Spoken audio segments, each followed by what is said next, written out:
Good morning, grand risings, grand blessings, everyone. I hope that everyone is doing well on this Monday morning. Kind of just wanted to get on and just share a little bit.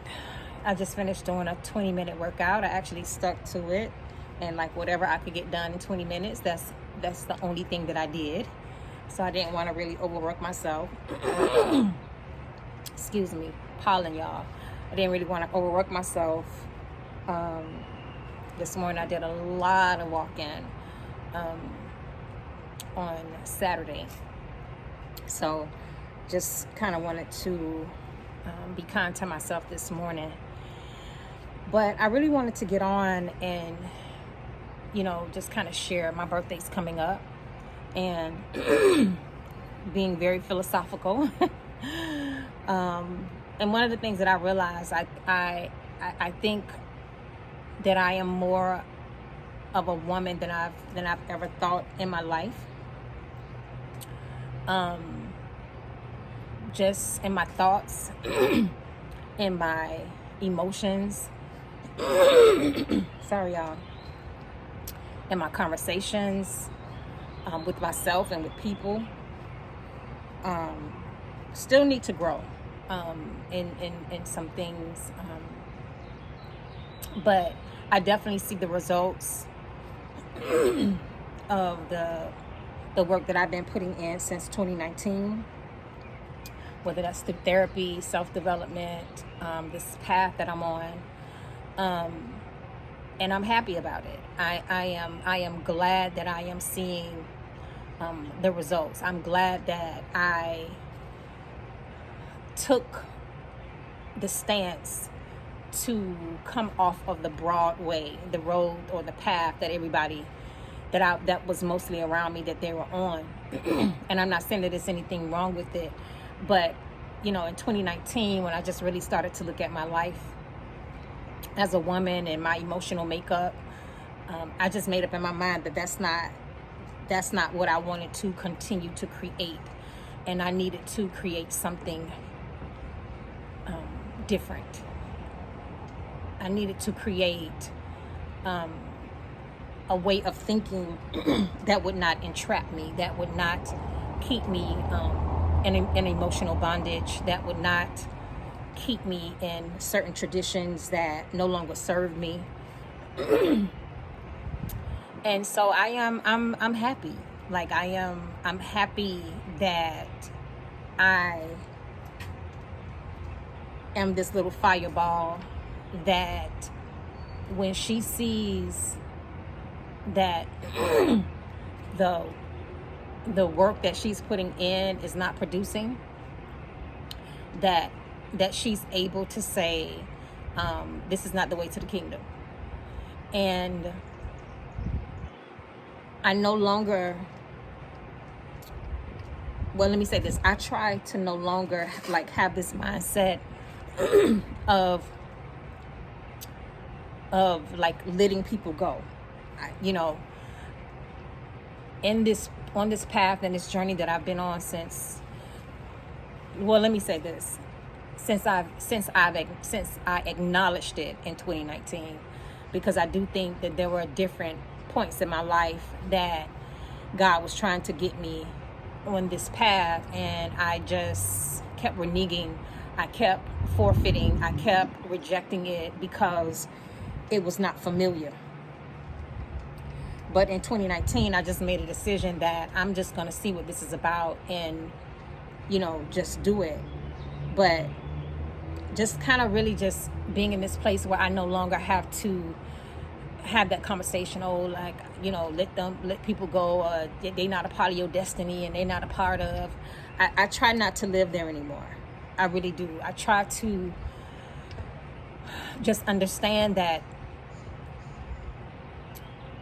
was the space and time that I got to share with those people, and whether I consider it a high vibration or a low vibration or low or negative energy or positive energy, whatever it is, that I still say thank you for me being able to share space and time with those individuals, and that whatever that I got to learn from them, that I will use it and to my highest good and the highest version of myself.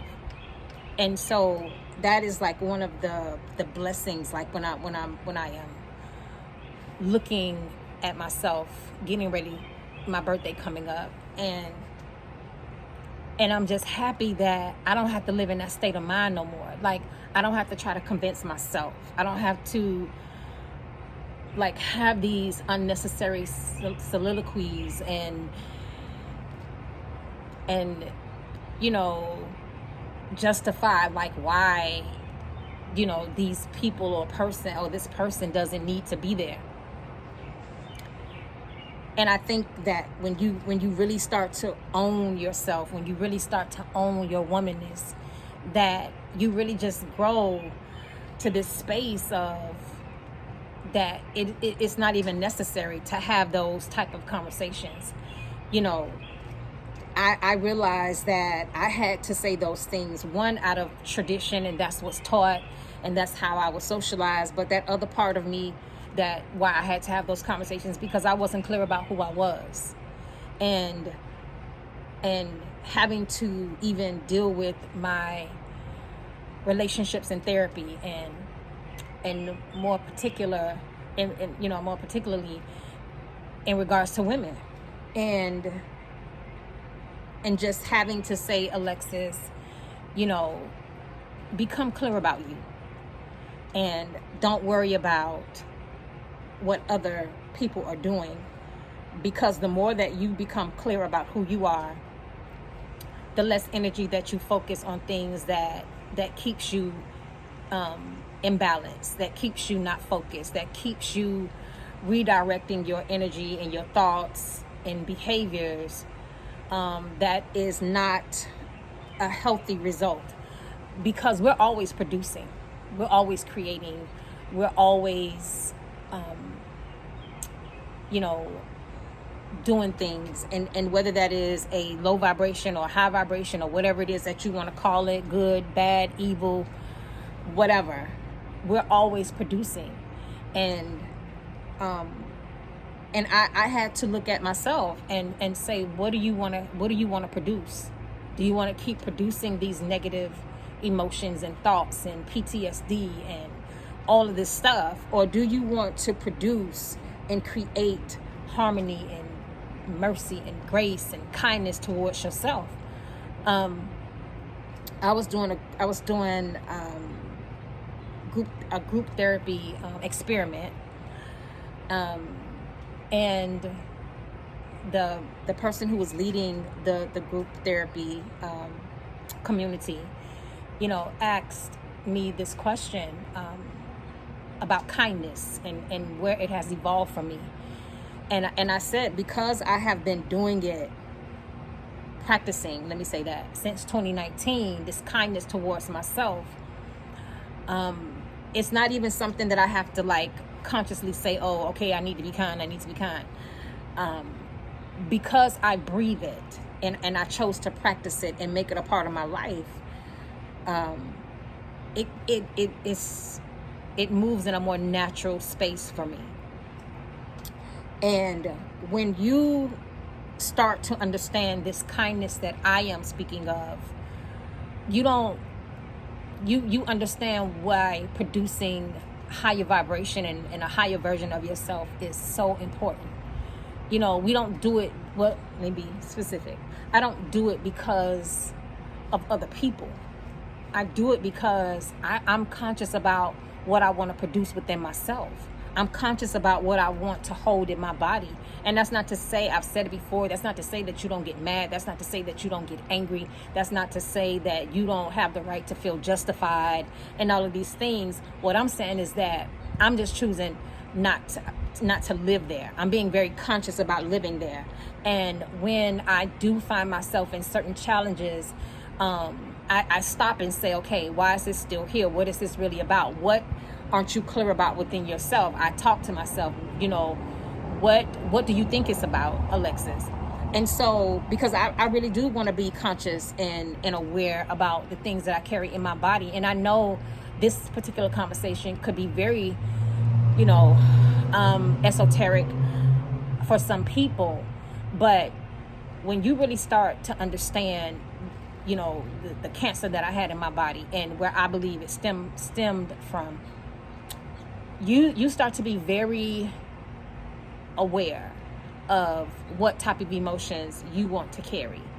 And I say this a lot of times, just talking about my experience. Oh, I didn't have to do chemo and I didn't have to do radiation.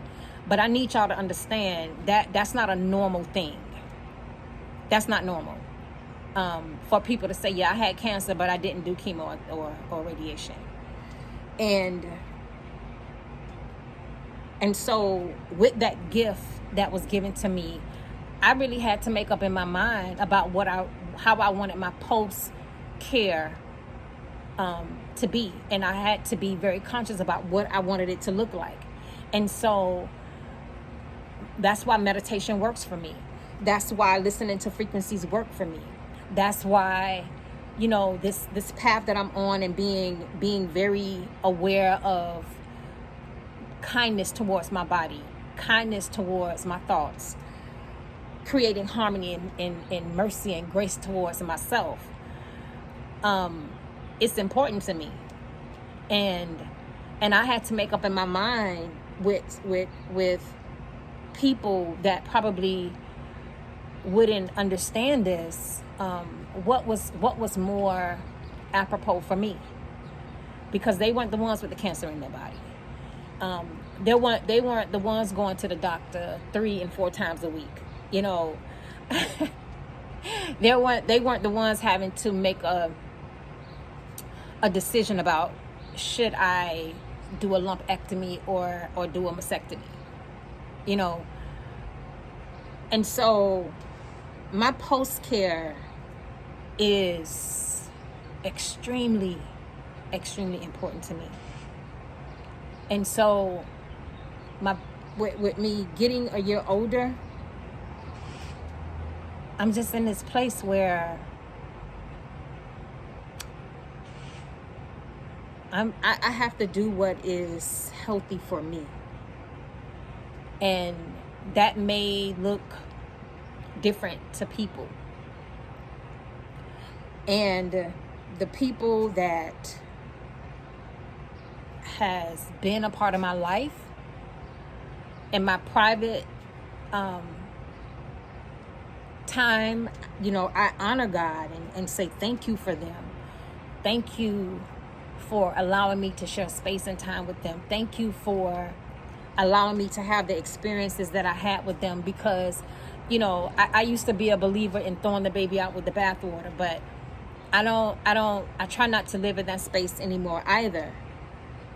Because whether I think the experience was good or bad, it taught me something. And I'm not talking about teaching me from that negative place. Oh, you got to watch out for people. No, I have learned to say thank you to those experiences that I even thought wasn't good, and just say thank you for that. And so I guess the net of it is, what I'm trying to say is that you gotta be 100 with yourself. Like, you gotta be true to that. Like, I'm even trying not to even hold people that I know and I'm close with and friends with, like, these expectations and these things, and just like really live from a place of evolving myself, and how I see things and how I see people, and really not trying to see it the way that I think it should be, because everybody has the right to choose. And I think that's freedom for me. Once I got that became freedom for me, and I just realized, like, I don't want to live in bondage. I really don't. My eyes are watering up, but I do not. I don't want to be toxic. I don't want to live in this vibration that is not conducive for my existence. I met a woman yesterday. She turned 75 in March. This lady doesn't look nowhere near 75. Nowhere near. I would have given her 60 years old. And we're getting older. And in my getting older, the wisdom to Alexis is move with grace towards yourself. Move with mercy. Move with happiness. Laugh and joy. Because to hold things that are not going to help me prosper inwardly, outwardly, I don't want to hold on to it. I really don't. So that's just my philosophical, spiritual, cleansing conversation that I just wanted to share. And I hope that you all have an amazing day. Until next time, talk to you all later. Bye.